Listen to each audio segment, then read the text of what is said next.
the executive advisory meeting of the 15th of December.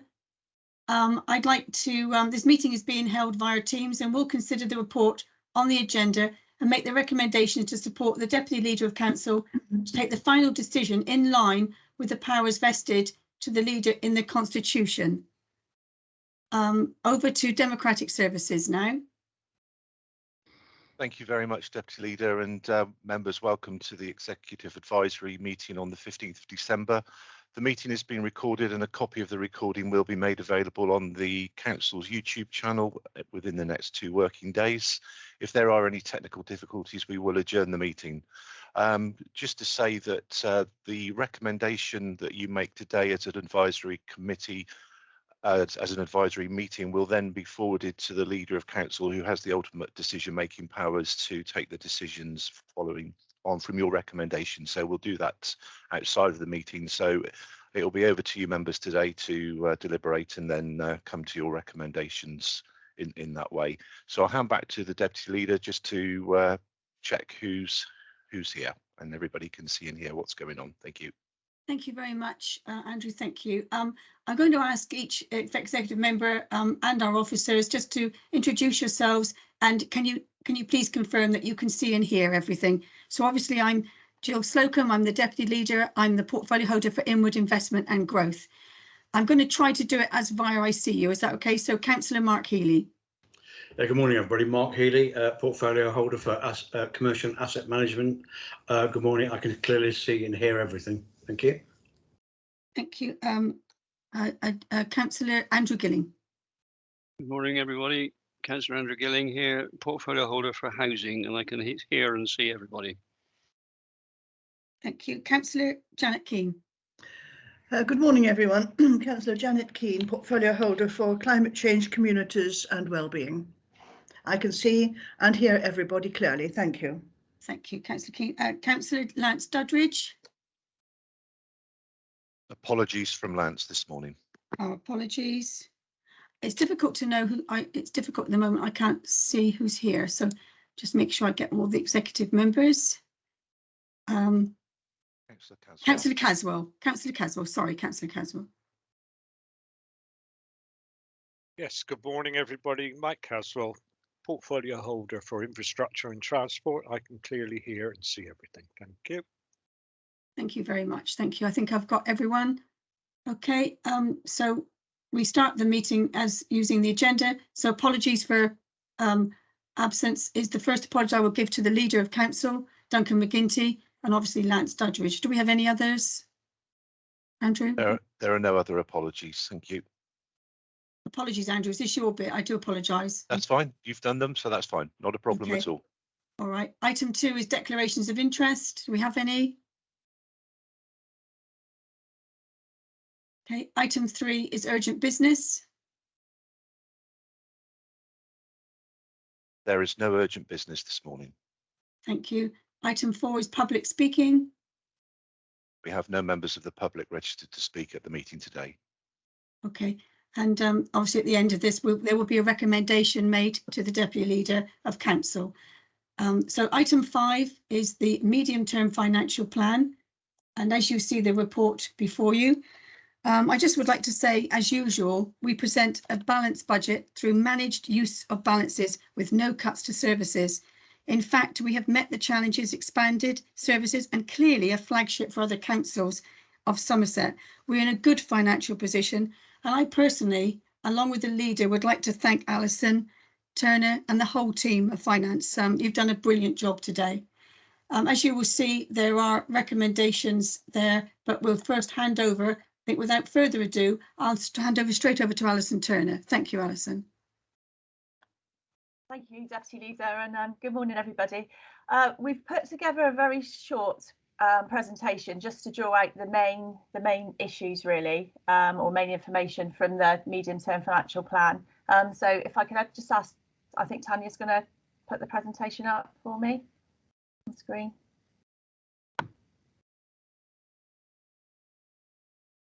Hopefully this will work.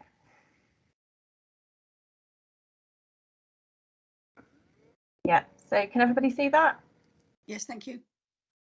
Okay, thank you. So just go on to the next slide, please, Tanya. So just a little bit of background, because those who are more observant among you will see that the medium-term financial plan this year is only a 3-year plan. So it takes us to 2025. Now, the reason for this is because of the decision that was made in July about the single unitary decision. And I know that takes us past vesting day, which is the 1st of April 2023, but it was important that we had a period where we go beyond that date, so that when all of the budgets are amalgamated into the single unitary, that there will be some information in terms of what, had we been a independent authority still, what our financial position is, because simplistically all of those medium-term financial plans and budgets will be added together to make the single unitary. That would be the starting point anyway, and I suspect probably when they're added together, which will happen soon, there will probably be a funding gap overall, so it won't just be the 18.5 million that needs to be saved that was in the unitary bid. There will also be sort of funding gaps that need to be resolved when those budgets are amalgamated. So that's the reason we've gone with a 3-year medium-term plan this year, because of the unitary. So it is a little bit different, but the same format as normal, but not covering so many years. So that's the reason for that. Just go on to the next slide. That just details the, sorry, I'm a bit ahead. That just details the timetable. And also this year, the medium-term financial plan has come really late to the executive. Normally we would bring an initial medium-term plan sort of end of August, early September, and then we would update that end of November time. But because of all of the unitary decision, that delayed things somewhat, and it didn't seem appropriate then to do an initial medium-term plan and then an updated one. So that's the reason for this medium-term financial plan. And as you all know, the leaders' high-level budget is coming to you next week. So it's all brought quite together now in terms of timescales. We finally get to tax and rent set, which is still the same date, or around about the same date. So that's the 24th of February. So we're working towards that timescale. Go on to the next slide, please. So just here, when we put together the medium-term financial plan, there's always lots of issues that we can't necessarily articulate or quantify, but we need to be aware of them.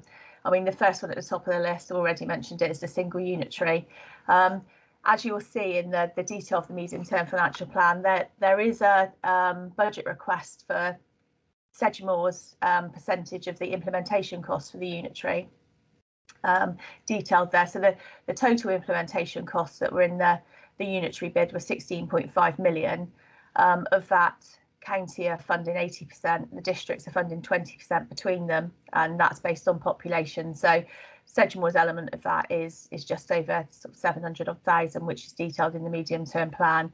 And then in addition to that, we haven't actually built anything in yet, but there will need to be some budget for things like backfilling, etc., back at Sedgemoor, to make sure that we can continue to maintain the same high level services, but also make sure that we've got the resources available to work on bringing the authorities together into the single unitary from April 2023. So when the tax set report comes in February, there will be an additional request for some funding to help with the unitary work, but also making sure we've got the resources in place for maintaining services.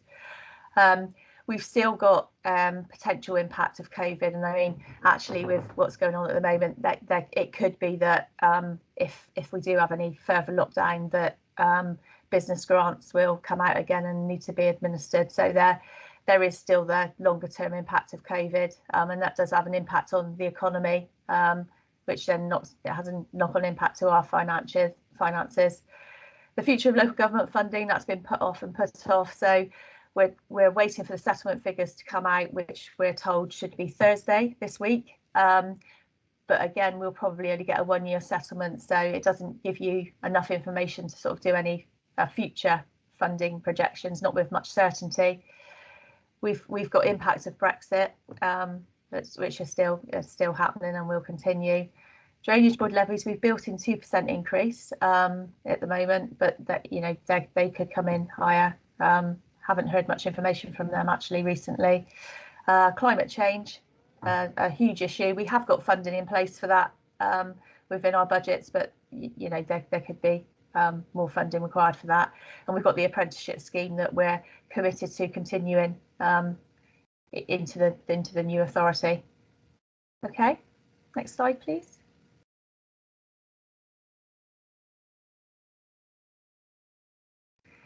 So this is the position that we're showing, and it's not 5 years actually. That's a mistake. It's 3 years, isn't it? So we've got the revised budget for the current year, and you'll see there the structure of this. This is the fund that we've got specifically to help us with balancing the budget.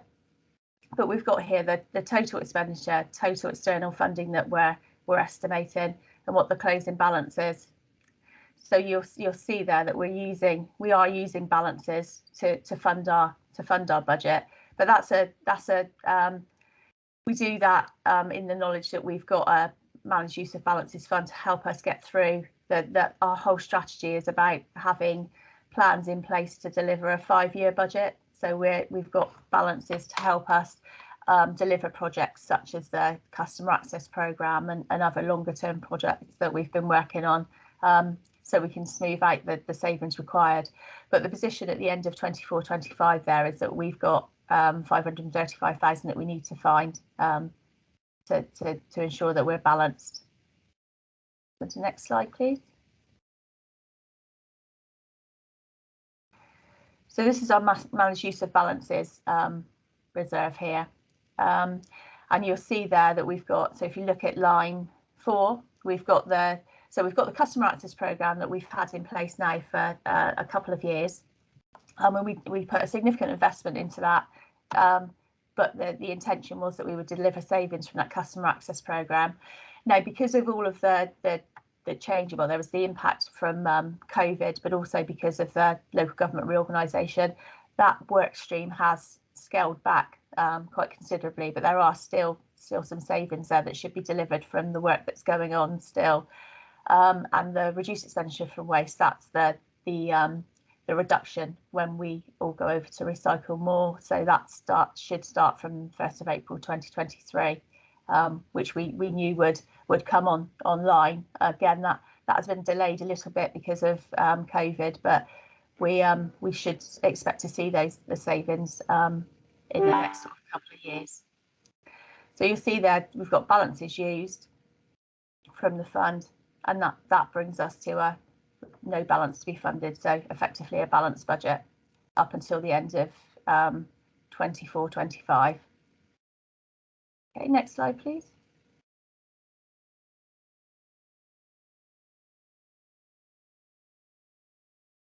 Right, I'll hand over to Tanya now to take you through the next few slides.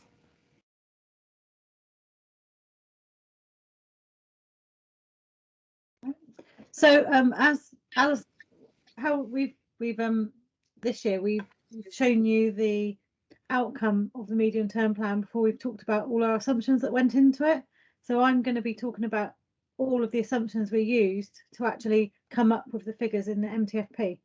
So I'm not going to go through every single assumption on this list. Some of them have been covered, like drainage board levies. We've included inflation, but not anymore. So normally it often comes in more, but we haven't heard a lot from them this year. So we'll hopefully we'll know more soon, probably after Christmas. Pay award, that's obviously been included at 2%. That was what was promised to all staff at tax set last year. We've also assumed 2% for the rest of the plan. Throughout the year, we've had a number of supplementary estimates and growth bids. Some have already been approved at executive and full council in August, and there are some new ones. So there's 2 new supplementary estimates and 4 new growth bids included in the MTFP for your consideration.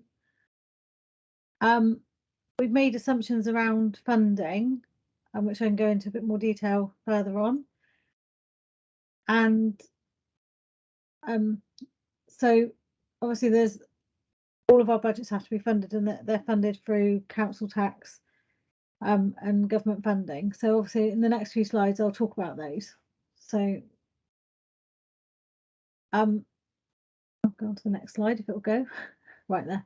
So with local government funding, there's been a lot of changes to the funding regime. We're still waiting for the outcome of the fair funding review, which just keeps getting delayed each year. Obviously COVID has delayed it for 2 years, so hopefully we'll know a bit more about that maybe next year.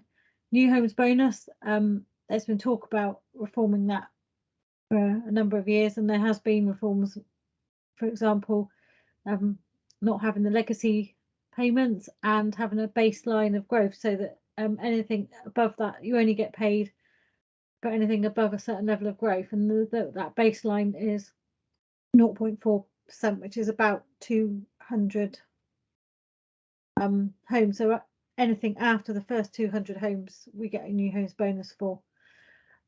Business rates, it's continually under review, and they've just done a small review on it, which I'll talk about in a minute. And business rates retention and the baseline reset. So what they're hoping, they keep saying they're going to do, and I think it all ties in with the fair funding review, is look at the baseline and look at, for us, that would mean that we would probably potentially, because we've been a very good authority at having growth in our business rates, it would probably have a bigger impact on us maybe than some of the other authorities, because we have had so much growth. But and again, that's been delayed, and they were going to tie it in with the next revaluation, but as that's, I can't remember if it's next year or the year after. Alison, can you remember? Sorry, I've forgot when the reset is. The revaluation, is it? It's not this year, is it? It must be the year after, 2023, I think. Yeah, 2023. So if they are going to tie it in with that, that's an enormous amount of work to do, and we haven't had any consultations about it. So I would imagine that would probably get delayed another year, because normally they've been sending, we filled out consultation after consultation about the business rates, and it never seems to move much further forward, and they keep saying they're going to send out more consultations. So I think, to be fair, I think it's only a year, but in a year of everything that's going on, I think I wouldn't be surprised if it gets delayed another year. So with business rates retention, the multiplier for business rates, which is the amount, when you pay business rates, you have a rateable value of your property, and you have to pay, your business rates is made up of the rateable value times by the multiplier. Now the multiplier normally goes up by CPI each year. Last year it's frozen, and they've said that it's going to be frozen again this year. So what that means is people's business rates bills won't theoretically go up, obviously. And in the past, the government have capped the multiplier at 2%, even if it's been the CPI or RPI has been higher. And so with that in mind, we normally assume a 2% increase each year for business rates. But if the government cap the multiplier increase, or they freeze it, we get compensation for that in the form of a Section 31 grant. So although really it's benefiting the business rates payers, but we will still get income from that. What we've also assumed is a 0.5% growth in the rateable value for the year. So we go through and look at all the properties we think are about to be rated and what have you, looking at all the planning permissions, and we've come this year we think it's about 0.5% growth. So in 2023 we are looking to go back into a business rates pool. We have submitted an application. This year it doesn't include Somerset West and Taunton, because there's risks around Hinkley B and it being decommissioned. So with all the due diligence carried out, it was decided that it was too high a risk, so they've pulled out of the pool. So it's just 3 of the districts and the county in the business rates pool for next year if we get accepted, because we have, you know, it would be announced in the announcement later on in the week if we've been successful. And even if we have been successful and we carried out some more due diligence and we decided the pool wasn't viable, we are still able to pull out if it's deemed that we need to. So with council tax income, we look at the tax base. I've actually calculated the actual tax base because I had to do that by as at the 30th of November and send it out to all the parish councils to get their preset requests in. The actual growth in the tax base this year was 2.24%. Obviously last year, for the first year ever since I've been doing the collection fund, we had a reduction, and that was because of COVID and various factors. So there's only a few factors that can affect the council tax base to increase or reduce it. And this year we had, where last year it went down because all the house building kind of stopped with COVID, everyone down tools, and you know, so there wasn't any, the growth we predicted wasn't achieved, and that's why it went, partly why it went down. This year obviously they've been catching up, so there's a lot of additional growth compared to what there was last year, and it's actually happening, the growth. And also this year we've seen a little bit of a reduction in the council tax support, which has helped grow the tax base. So normally we see an average increase in tax base of 1 to 1.5% each year.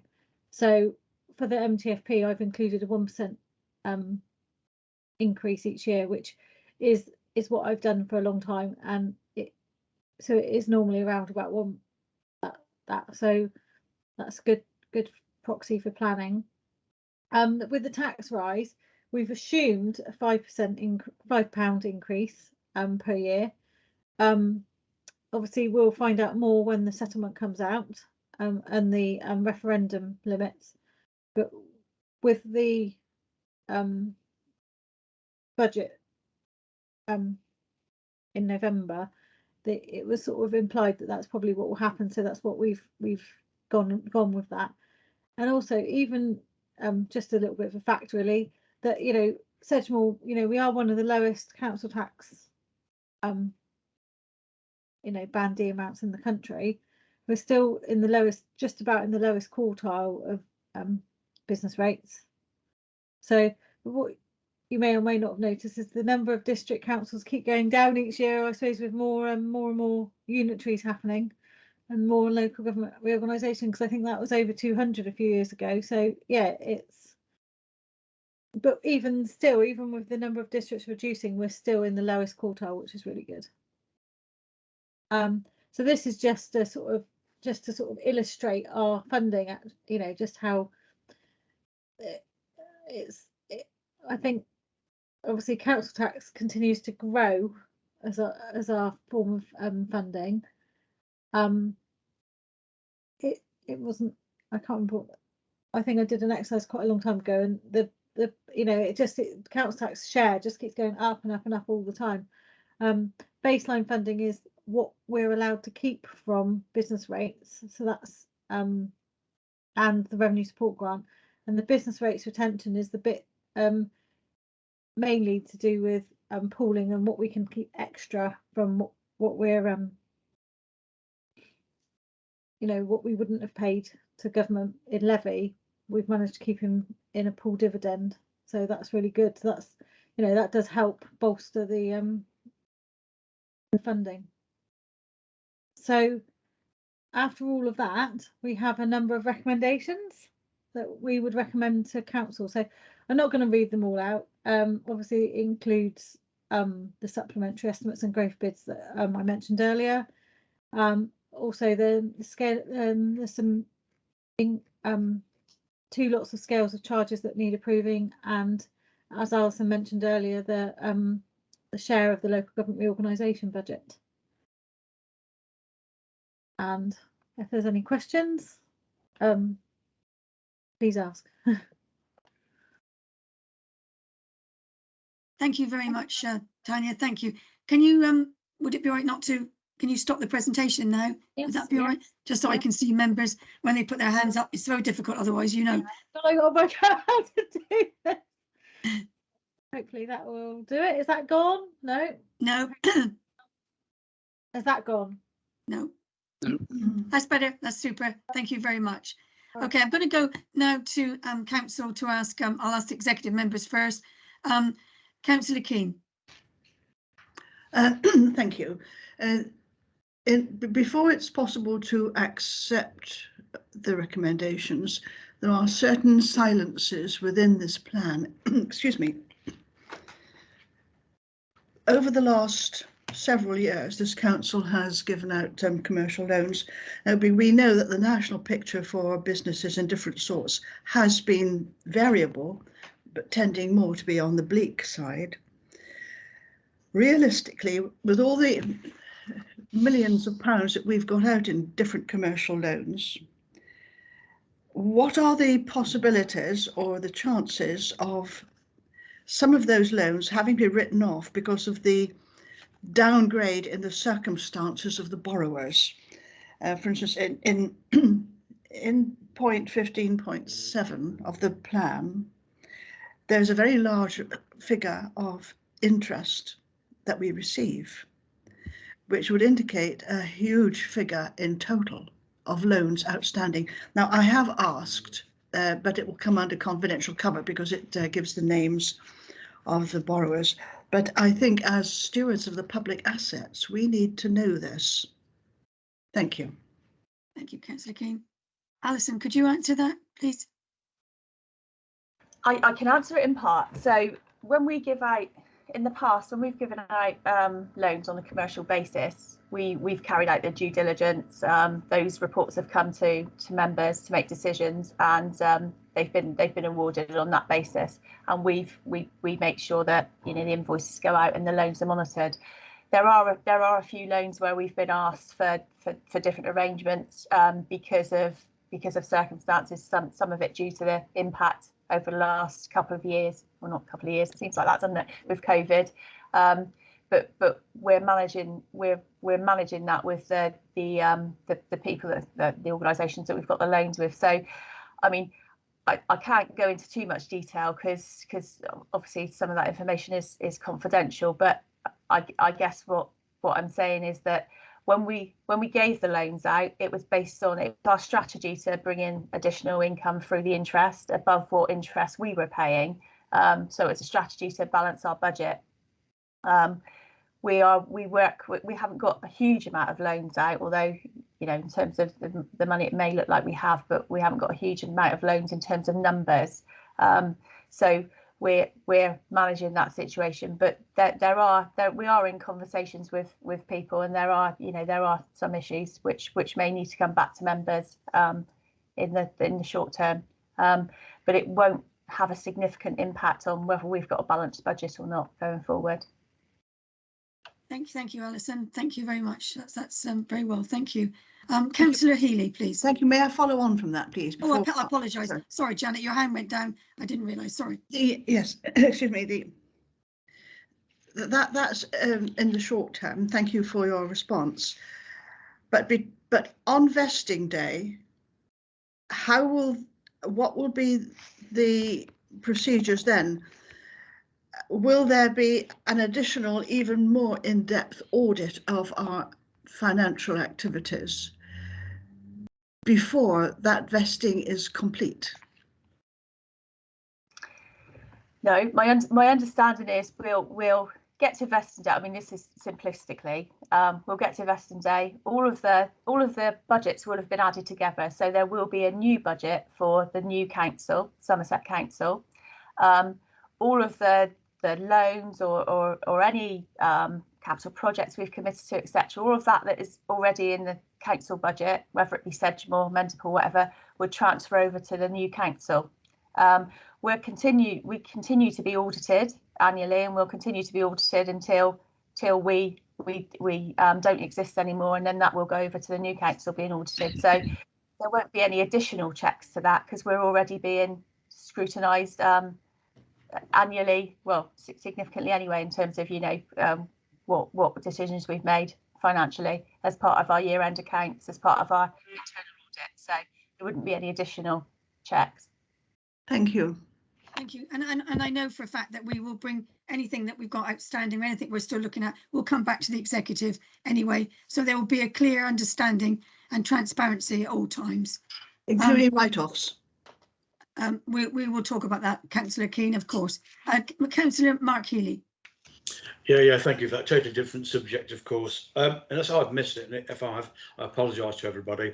I was asked a question last night by a parish clerk and said, and I've not seen this in the budget, how much does the Sedgemoor District Council have to pay to the election next May? There's a question I couldn't answer, forgive me, I didn't see it in this budget. So I suppose the question I'm asking is, as we go through to the election, which possibly will go ahead next May, is who picks up the tab? There's a question I was asked to say, I couldn't answer it, but hopefully you can answer it and I can get back to the clerk, if that's making sense. Thank you.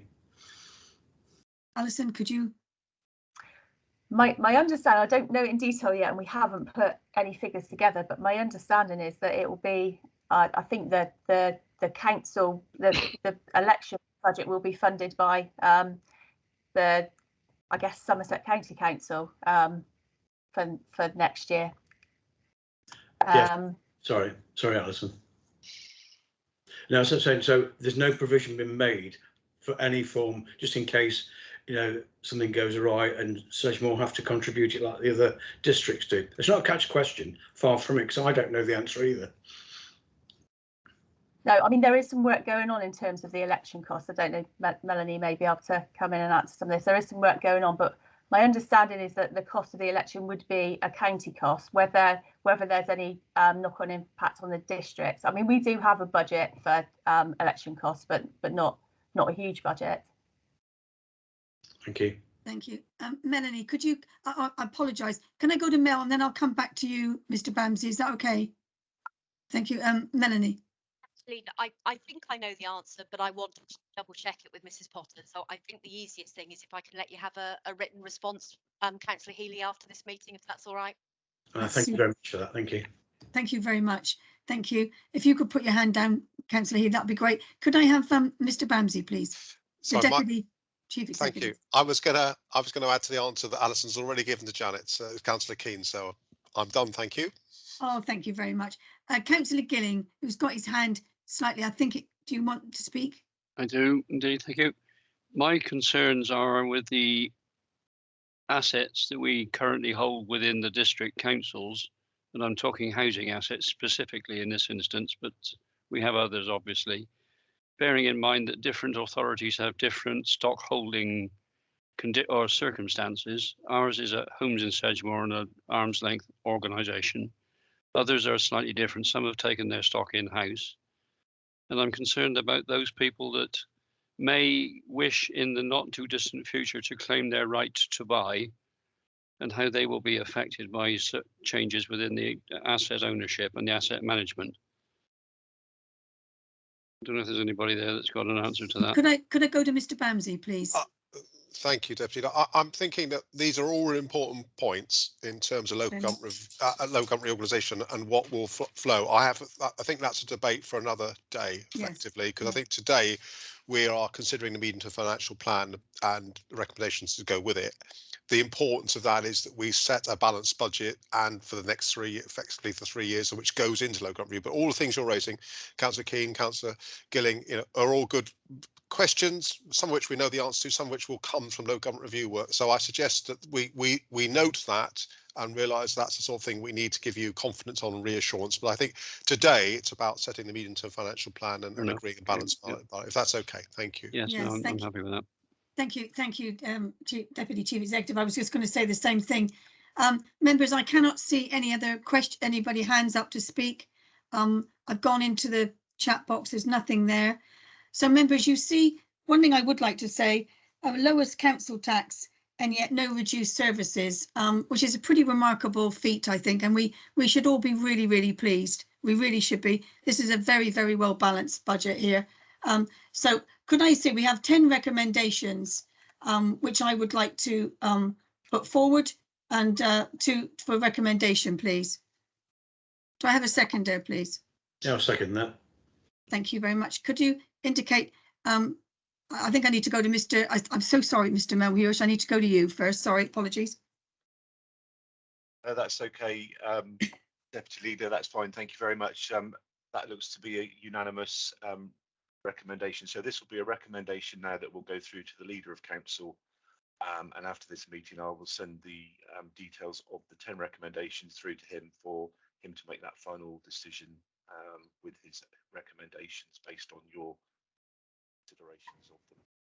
Thank you very much, Mr. Melhuish. Thank you. I'd like to thank both Tanya again and Alison for the work that's done on this very difficult time. We're moving into a whole different world, and we need to keep focused on what we're looking at the time. This is the medium term. This is what we're looking at. But all the other questions and factors that came out, they will be discussed further. Nothing's going to be lost. Nothing's going to be, we're going to be out in the open, and we're going to know exactly where every penny of what we call our money and our community's money goes. So thank you all very much. I will declare there's nothing else on the agenda. Therefore, I will declare the meeting closed. Thank you very much. Thank you for your attendance today. Thank you. Thank you very Thank you. much. Bye bye, everybody. Thank you. Bye. Thank you. Bye bye.